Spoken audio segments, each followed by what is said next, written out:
I missed the previous talk because I was trying to get here from the airport, but it seems though it was pretty serious stuff. And this is going to be a little bit facetious because I was asked to talk on how to win the Nobel Prize. And obviously that's nothing very serious I can tell you about that except make a really big discovery and make it first. But so I wrote a book about it, and that's in the book. Yeah, so the Nobel Prizes. So the Nobel Prizes, the thing about them that's sort of interesting is they're probably the only time in the sort of media year where science really gets on the agenda. You know, sometimes things like the Higgs boson get on the agenda because somebody, in a very enlightened, at least in the publicity sense, called it the God particle. So everyone's very interested in it. What it has to do with God, I'm not sure. But the Nobel Prizes are part of the annual calendar, so they actually do get reported. You can win other prominent prizes, even your mother's not very interested. So the Nobel Prizes, they've been around since 1901. They were set up under the terms of the will of Alfred Nobel, who was an explosives manufacturer, a Swedish industrialist. And he died in 1896. He never married. No Nobel Prize in economics and mathematics because it's said that a mathematician whisked off his girlfriend, but that's probably not true, but who cares? I mean, you know, in the world of the media, the truth, fiction, fantasy, what the hell? And so basically, he died in 1896, and we got the Nobel Prize in 1996, so we were 100 years after his death. The Nobel Prize is always awarded on the anniversary of his death in Stockholm, the science ones, 10th of October, and but you're actually told you've won this thing back in 10th of December rather. You're told you've won it back in October, and you have to write a Nobel lecture, and you have to write a personal biography. And if you're interested in it, and some of them are very interesting actually, you can go back to the Nobel website, just nobel.se. You can read the Nobel lectures and the biographies that everyone has written since 1900. And some of them are really quite interesting. And it's amazing how contemporary some of them actually are. Particularly, the one I love is Ronald Ross's lecture on malaria. I haven't gone back and read all these, but I was writing a book about avian infections, and it's called Sentinel Chickens. And basically, I wanted to write about avian malaria, and Ross actually got his Nobel Prize for work with chickens, though he's a medical doctor. So since 1901, when they were first awarded, there have been about 900 individuals who won Nobel Prizes and some organisations. The original Nobel Prizes are in the Peace Prize, which is awarded by the Oslo Parliament. But other than that, they're all awarded by committees by the Swedish Academy of Sciences, that's physics and chemistry, or by the Karolinska Medical School, that's medicine, or the Swedish Academy of Literature, and that's the Literature Prize. And so it's a long progression. They would have been totally unknown if the King of Sweden had had his way. He wanted the prize to be only for Scandinavians, and that would have meant it was totally obscure. But of course, they've gone out and they've tried to find the best science in the world. The one thing they didn't obey from Nobel's will was it was supposed to be a discovery made in the last year. And of course, they don't do that because you could get it wrong very, very easily. And in fact, some of the early prizes they did get wrong. So now they're extraordinarily thorough and extraordinarily careful. They do an enormous amount of work, and that's why the prizes, I guess, have remained prestigious. If you win one of these things, the maximum number who get the prize are 3. Again, that's not mandated. It's just they've decided on that. And any single prize, and you get a gold medal and a sort of a certificate, and you get share about $1 million, which is for the recipients of the prize. And because at the stage they were set up, they wanted to give the scientists financial independence. There was no superannuation. Stay in the Grand Hotel. You go to dinners, you get dressed up in white tie and tails, you get your own driver and minder, not normal for scientists. And then it was still at least, it was a stretch Volvo, if you can imagine such a thing. Am I not on? I'm probably off. Yeah, I am off. Okay. So how do you win a Nobel Prize? Well, you make a really big discovery or solve a major problem. The discovery is obvious. You can't decide to make a discovery. There are a lot of smart people out there, and you can't decide that you're going to discover something. We made a discovery. It was a chance discovery. We took it somewhere interesting intellectually, made a lot of good guesses because the technology really wasn't there to work it out at that time. This is back in 1974, 75, and then we got the Nobel Prize about 22 years later. Some people get a Nobel Prize for solving a major problem, and one would be, say, the structure of the ribosome. So some of the structural biologists, the X-ray crystallographers we used to call them, actually do get a Nobel Prize for going after a problem and solving it. That's not usually the case. And the prizes tend to go backwards and forwards between basic discovery, and sometimes there's a prize which is really rather medical. In the history of the prizes, Australians have won. There have been 4 Nobel Prizes for medicine for work done in Australia by Australians, and that is initially it's Macfarlane Burnett in 1960 who won the prize for immunology, Jack Eccles, 63, neurophysiologist, and then there was us in 1996, and then of course there's Marshall and Warren for the Helicobacter stomach cancer story in I think the early 2005 or something like that. They also give prizes for developing a new technology like MRI, chemistry, and sometimes and more frequently than before, the chemistry prize or the physics prize can actually be for applications in medicine, which often gets the chemists and the physicists kind of upset. But there's a lot more been happening in the medical area than there has in physics and chemistry. They're more mature sciences, and of course the laws of physics are kind of linear and reasonably rational, whereas biology, of course, is chaotic, and the reason it's chaotic is because biology has evolved, and you know you don't design it from first principles. You build on the foundation of what's there in the molecular sense, and so there's always a lot more possibility for discovery in biology because there's a lot more that's unexpected. Your chances are not good at winning one of these things, so don't pin your hopes on it. And that's the kind of numbers up there. There's about 210 people have won a Nobel Prize for physiology. So, you know, as a Queensland kid who went to the veterinary school, graduated without any particular distinction, and drank a lot of beer and played cards, it wasn't really high on the agenda to win a Nobel Prize. I mean, and the people who do think they're going to win a Nobel Prize are usually barking mad. And I get letters from them every year wanting to be nominated. That's a sure sign that nobody's ever going to nominate you if you write to someone and ask to be nominated. And you can see how it's distributed. And it's awarded by the Nobel Assembly. They get about 300 nominations. They solicit the nominations from various people, prominent scientists, directors of big institutes like, say, the Walter and Eliza Hall Institute, or leaders of research universities, and they winnow down through those 300. They're absolutely confidential. They don't leak at all. They're not like Americans. An American committee. We won the Lasker Award the year before, which is the big American medical research prize. Within 3 months, we knew everything that had gone on in the committee practically, which is why I never believe conspiracy theories about America, because Americans can't shut up. Swedes can. If you want to believe a conspiracy theory, believe a Swedish one. And they're very close. They're all Lutherans, basically. They don't practice it anymore, but they are. Yeah. So Nobel's for my area is infection and immunity. It tends to go backwards and forwards between different areas. If there's a Nobel Prize for immunology one year, there won't be another Nobel Prize for immunology for a number of years. That'll be for something else. These are the ones for infection.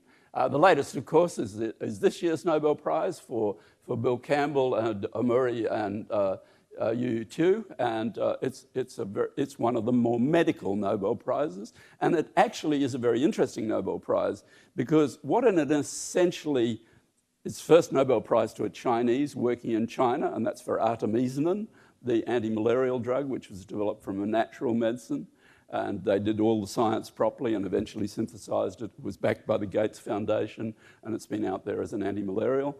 And the other is for the treatment of river blindness with ivermectin.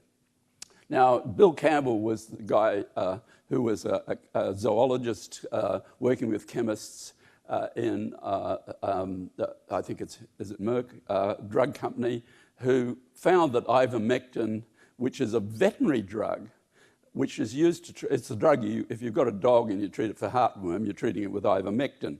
And it's also a very good anti-external parasite drug in the veterinary world. They found it works for river blindness in people. It's a very, very cheap drug to make. And basically, Campbell organised with the then director of Merck, Roy Vagelos, after trying to get someone to fund this, they decided that Merck would give this drug away, and they do. And they've given it away, and there have been hundreds of millions of doses of this stuff.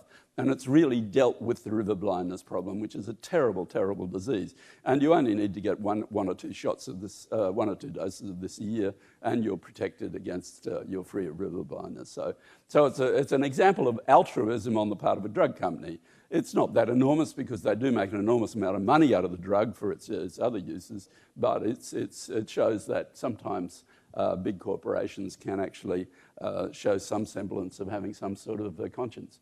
Not usually, but it can happen. But the other thing it recognises really is it's in a sense a Nobel Prize that recognises the drive to take on the great neglected diseases of mankind. These are the diseases of the developing world that have been largely ignored because there's no profit margin in there. You know, the reason we got into such an issue with Ebola is there was an Ebola vaccine being trialled in 2005 that I was aware of. There are numerous other Ebola vaccines being trialled. There were also Ebola antivirals out there that people had developed. It's not that difficult now to make antiviral drugs. It takes time and it takes effort and insight, but they often can be made. But none of these were taken through to the stage where they were licensed and ready for use or ready for production. And the reason for that is that while these things are often developed in an academic laboratory, the commercial, we then rely in the culture generally on the pharmaceutical industry to take them forward. Now, why would the pharmaceutical industry take something forward if there's no market? And of course, there is no market. We all knew that you can handle Ebola pretty well by, and we'd had outbreaks since 1976, I think, in the Congo. Initially, they didn't understand it. As soon as they understood it, and they understood how the disease was transmitted, you practice barrier nursing, and you're just very, very careful, isolation, and you get the information out to the broader community. They got all the information out. You know, don't touch a dead person or someone who's very sick. They got it all out to the witch doctors, to everyone around the place, and everyone was informed on what to do. So the successive outbreaks of Ebola in the Congo area were handled very quickly. Also, WHO reacted very well, and the CDC, the American CDC, actually came in and provided a lot of the resources. That all fell apart in West Africa for various reasons. It didn't work. And so eventually, of course, they got around to that. But there were no antiviral drugs available, no vaccine and so forth. And one of the things we need to do is at least get the antiviral drugs, because as you may have read, there's some instances of virus persistence, and we need to be able to clear those viruses out of people and get over it. And as you said, with respect to the Western Australian authorities, that was ridiculous that you were basically imprisoned when you got back. There was absolutely zero risk, and there was really no risk of a global Ebola pandemic. It was just ridiculous. But, you know, people love to be afraid. That's why you have all these movies with zombies. God knows. I mean, you don't need movies with zombies. You just need to look at our recent parliament. And Nobel Prizes for immunology, there have been a lot over the years, all for pretty basic work. Very first one, 1901, serum therapy for diphtheria, and so they go right back. The latest one, Beutler, Hoffman, and Steinman. Steinman is the only dead person that's been awarded a Nobel Prize. Ralph had pancreatic cancer for years. He took every therapy. He almost died a number of times. He died the Friday before the Nobel Prize was announced on the Monday morning. Nobel committee was not aware of it, that he died, and they announced the prize and then found he died. They would not have announced it if they'd known he was dead, because you don't give Nobel Prizes to dead people. And but they let it stand. So it really was a very tragic circumstance. He got it for the dendritic cell. My own personal history, kind of weird. I mean, there's no logical path to a Nobel Prize. It's said if you work in the laboratory of a Nobel Prize winner, you're more likely to get a Nobel Prize. Probably something in that, because Nobel Prize winners can all nominate, so they're going to want to nominate their brightest students if they have them. I started in a veterinary lab in Queensland, did veterinary work in the field for a bit. I'm the only veterinarian, the only vet to win the Nobel Prize. I'm also the only Nobel Prize winner who's been rather intimate with the back end of very many cows, for one reason or other, because I was doing a big pregnancy diagnosis survey. I won't go into the details of it, it's quite revolting. But I didn't know what vets did before I went to the vet school. I was a 16-year-old boy when I made that decision. And any female in the audience knows that 16-year-old boys are incapable of making a rational decision about anything. I probably should have been a historian, and nobody would have ever heard who I was. So I worked in the Animal Research Institute in Brisbane. I was bonded to the Department of Primary Industries. Then went off to work at a place called the Morden Research Institute in Edinburgh, where I was studying neurological diseases of sheep. I was a sheep neuropathologist. And then I went to the John Curtin School of Medical Research, because I wanted to learn about T lymphocytes, and made the discovery that led to the Nobel Prize. Then I was in the Wistar Institute in Philadelphia, University of Pennsylvania, and so forth. Suddenly, in 1974-75, when we published our initial papers, we went from total obscurity to being right at the centre of what was then immunology, and I've been kind of around that place ever since, except now I've backed away from the lab. Young people are running it, and I'm sort of trying to disappear. Max Planck, the famous German physicist and Nobel Prize winner, got it absolutely right when he says science advances by funerals. If old scientists don't die, they need to at least take themselves out of the equation, because they're a real drag. They're pain. All these climate change denier guys are all old fossils who are, just being stroked, and they're totally irrelevant and idiotic. So we're constantly getting infectious diseases coming out of nature. We have to deal with them. The immune system does that. The word immune comes from immunis, which means without tax. It's to remove the tax of infection. Members of the Genio Immunium were Roman soldiers who'd returned from the wars, and for a time they paid no tax, just like rich Americans and increasingly rich Australians, and certainly international corporations. And so immunity is there to remove the tax of infection. And it does that. It's a property of the white blood cells. It always amazes me how recent modern science is. The white blood cells were first described in about 1840. Red blood cells much earlier by Leeuwenhoek, but the white blood cells are much rarer, and they were described much later. And it really always depends. So much in science and so much discovery in science depends on advances in technology. At this stage, it was better microscopes. And then what happened is later in the 19th century, and this is, of course, when Pasteur is first showing the germ theory of infectious disease. Later in the 19th century, Paul Ehrlich, working with the German dye industry, develops dyes to stain cells. And many of the cells were described then, the white blood cells in the blood were described then as the histology and the pathology came online. And the whole of modern science really begins. First really modern biomedical research institute was the Pasteur Institute in Paris. If you're ever in Paris, one of the things to visit is absolutely the old Pasteur Institute. It's a public building. You can go into it. It was built by the people of France in gratitude to Louis Pasteur, who was a great hero. And he lived on the floor with his family, and then across the corridor were the labs. And they're still there, and they're still the way Pasteur was. When he died, his wife wouldn't let his body be taken away to be buried next to Napoleon. And he's actually in a tomb in the basement. And the tomb, it's a big tomb, and you can go down there, and it has all sort of grapes and sheep and all the things he worked on, not angels and all that. And they go down and parade around it every year, I believe, I'm told. My friend who worked there early on said nobody used to go there. He used to go down there and smoke. But We've got the innate immune system, which is the rapid response system, the adaptive immune system, which is the one I study. That's the one we prime up for vaccines and all the rest of it. There've only been a couple of prizes for the innate immune system, and this was the one that Ralph Steinman, who's here, shared, and the others were Bruce Beutler and Jules Hoffman. And of course, once you win none of these things, you're on the stage, so to speak, if you care to be. The lymphocytes, the basic of immunity, were only discovered really, their function was not understood for many years. It was really quite strange until a guy called Jim Gowans came along and explained that. And then Jacques Miller really discovered the role of the thymus. Jacques is in Melbourne. He worked at the Walter and Eliza Hall Institute. Discovery was made in London. I have always thought Jacques and Gowans should have got the Nobel Prize, but frequently people who you would think were absolutely obvious to get this thing don't actually get it. Because there are so few of them, and it really caused Jacques actually a fair amount of anguish over the years. The other Australian we all thought would probably get one of these was Don Metcalfe, who really pioneered the growth factors in hemopoietic system, which were widely used for treatment, but Don has now died and he's not going to get it. The killer T cells, the ones we study, are the cells that go into tissues. They bump off virally modified cells. They're increasingly being used for cancer therapy.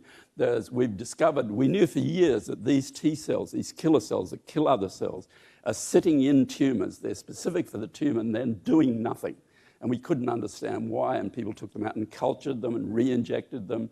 It worked all right with virus-induced tumours that are caused by things like Epstein-Barr virus. Just didn't work for most cancers.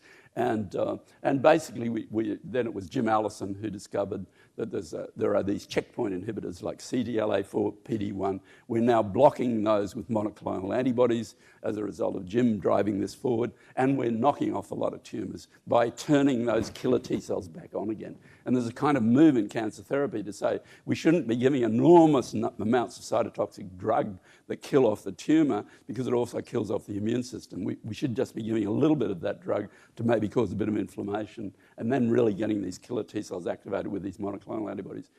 10 years ago, 12 years ago, there was pretty much no therapeutics coming from modern immunology. Then it's changed massively. There are all these monoclonal antibody therapeutics. They're enormously expensive, but very effective against everything from rheumatoid arthritis to cancer, various forms of cancer. And even some multiple sclerosis now is being treated with it, and we're getting some good successes there. The problem is they're very expensive to make. A lot of them are still under patent, so they're adding a lot to healthcare budgets. And that's a real issue for healthcare, is this enormous ramping up in cost. Of course, I don't think anyone much ever really does the whole zero-based budgeting exercise and says, well, these things are much more expensive, but this is the saving in terms of productive life, decreased hospital care, and all the rest of it. And it really needs to be approached in that way, I guess. But it is a real problem.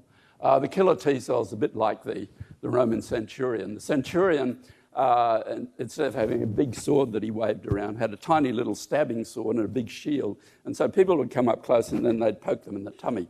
And that's what these killer T cells do. They have to get to this is a killer T cell. It's green. It's going to kill this cell, which you could say is a tumor cell. It's actually virally modified. You can see the membrane's broken down because dye's flooding in. And then it's classical apoptotic cell death. Movies by Misty Jenkins. She's one of our former PhD students from Ballarat, actually a Curie scholar. She has the distinction of being one of the people who were attacked by Andrew Bolt for not being dark enough. What a turkey that guy is. And so they hit other cells, they knock them off. That's not to discourage questions. And what they do is the T cell receptor, we didn't know what the T cell receptor was when I was working. It was always called enigmatic, recognizes a bit of virus in the tip of the transplantation molecules. What we really discovered is what the transplantation system is all about and how immune surveillance works. And I don't really have time to go into that, but that was our discovery. And it was made, this picture was published actually the year we got the Nobel Prize from a group at the Scripps Institute, Ian Wilson, and it shows the T cell receptor the peptide in yellow, and then the strong transplantation molecule. So it really sort of all came together the year we got the prize, in fact. This was our drawing of that. You can see how crude it was. But there was none of the technology that you really needed to work this out. We had no recombinant DNA technology. There was no monoclonal antibodies. There were no PCR reactions. Flow cytometry was very primitive. And we made some good guesses, made some good theoretical interpretations. So our Nobel Prize, the old letter to Nature, allowed a maximum of 4 bits of data. Our Nobel Prize is for 2 or 3 letters to Nature with 8 to 12 bits of data, it's basically about 6 pages of Nature and a very short hypothesis article in The Lancet published in 1975. We kept working on it, we kept making contributions. Very hard to know whether subsequent contributions are important, but that was really the discovery that was recognised. And this is what it looks like. This is a picture of the peptide sitting in the groove of the MHC. This is from our lab in Melbourne with Jamie Rossjohn. And we built totally on the science that had gone before, which was the science of working out the transplantation system in the mouse, which was worked out from the 1930s by a guy called George Snell, who shared the Nobel Prize in 1980 for the transplantation system. What they'd done is they'd isolated all the genetic loci, and they had all sorts of recombinant mice, and we were able to use that to map our killer T-cell effect very quickly. Again, I don't have time to go into it, but it's kind of part of the history of immunology. What happens with science is if something's a really big discovery, it just gets incorporated into the subject. So when people come to me and they say, my really important paper doesn't get referenced anymore, I tell them, this is the ultimate in respect. They've incorporated your thinking into the literature, so they don't even remember who you are. So you're forgotten. That's really your fate. So deal with it. This is getting the Nobel Prize. You get dressed up in white tie and tails. There's a whole week of parties in Stockholm. There's 3 separate white tie dinners, one after the Nobel ceremony, one at the palace with the king. He just has a little family dinner with about 300 people. And then there's a dinner with the medical students on the final night where the Nobel Prize winners have to carry in the Lucia. This is Santa Lucia festivals. Little girls rush around with lit light bulbs in their hair, or if they're older and more responsible, they have lit candles, which seems very dangerous. We had to carry in, my colleague Zinknagel and I had to carry in the Lucia, who was a first-year medical student, and she wasn't light. And so these are the lineups. You've got 3 physicists first. How am I going for time? I'm hopelessly over. When do I need to finish? 3 more minutes. Oh, 3 minutes. So I don't have any time at all. Okay, so the first three are the physicists, and they're all they're first because Nobel thought they were the smartest people on Earth, and physicists know they're the smartest people on Earth. And then there's the chemists, the buckyball chemists. These guys did something with supercooled helium, which I've never quite understood. And then there's us for medicine. Then there's Polish poet Szymborska for literature. She died recently, very nice lady. And the Nobel Prize for Economics. It was the Swedish banks bought their way into the Nobel Prizes in 1962. It's the Swedish Banks Prize for Economic Sciences in the name of Alfred Nobel. Nobody's resentful because it added a lot of money to the value of the prize. You get all sorts of distinctions after a Nobel Prize. You get your picture painted. This is the one that's in the National Gallery by Rick Amor, who, fine artist, normally does decrepit industrial landscapes. And my wife says that's how I look at breakfast. I was on a stamp, but that's not a great distinction in Australia. I think they photograph all the Olympic athletes before they go away, and if they win a gold medal, they're on a stamp the next day. And this is a more chocolate box painting. And this is not the Nobel thing, but this tells you several things. This was at an honorary degree in Central Europe. And it tells you, they dressed us up like evil-minded monks giving us this honorary degree. And it tells you why there's never been an Irish pope. You can't be a pope and wear one of those hats and have big ears. And, Prince Charles could never be pope either, for other reasons too. And the other thing it tells you, men have no idea what to do with flowers when they're given them. So they gave us these flowers, and normally, you know, you go to Asia, they give you flowers, and there's a very nice, someone gives you the flowers, and there's a very nice Asian lady, and you say, thank you, and hand them off. But there was no handoff, and so we didn't know what to do with them. We didn't think we could throw them away, and so we're both standing there, holding them in front of our crotch for some reason. So something about males that and there are many other honours, including having a street named after me in Brisbane. That's Bogger Road Jail in the background. My hometown. Winning a Nobel Prize, know your stuff. Don't be trapped by accepted wisdom.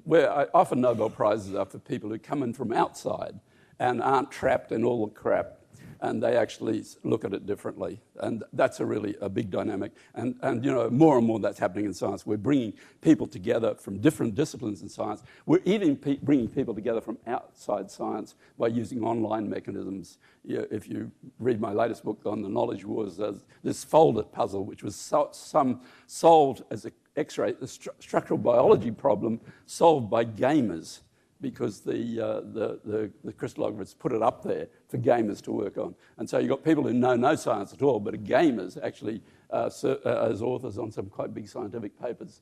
All sorts of things. Leadership and biomedical build groups. I mean, I've always built groups. You don't do stuff yourself if someone else can do it. And science depends totally on trust, of course, so you have to be able to trust people, but that's the way it is. Discourage, it's mine within the laboratory. Collegiality and openness are absolutely essential. You don't want anyone in the lab to get the idea that you want them to get this result, because if you do, you run the real risk of fraud. You have to be very careful with that. Work out what you want. If you're in, this is about health leadership, about future leadership. If you want to be in the lab, if that's where you want to make your mark, and that's what would lead to a Nobel Prize, then basically you need to be a good citizen, a good institutional citizen, a good national and international citizen, but you have to protect yourself. If you're on too many committees, it'll kill you.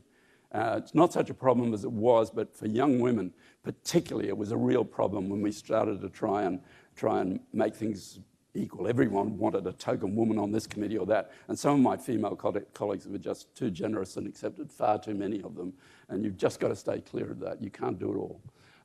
If an administrative role is your aim, then that's a different track, and certainly get involved in all those sorts of committee structures and so forth, because you learn a lot from them, and it's probably a good idea to get some professional training in administration.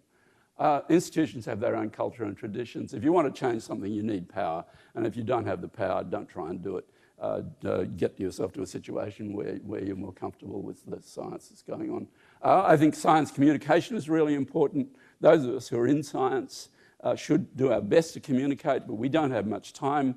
I think for young people, a little bit of time using, say, Facebook or Twitter or something to get sort of science stuff out there. If you've got really good videos of some scientific phenomenon that really looks interesting, get it out there on YouTube, all these sorts of things. Just try and get information out there. I've been trying to write about science for a lay audience. This latest book is really written for non-scientists, and actually it seems to be doing all right. And if you're an immunologist, come to the International Immunology Conference next year. Okay, thank you very much.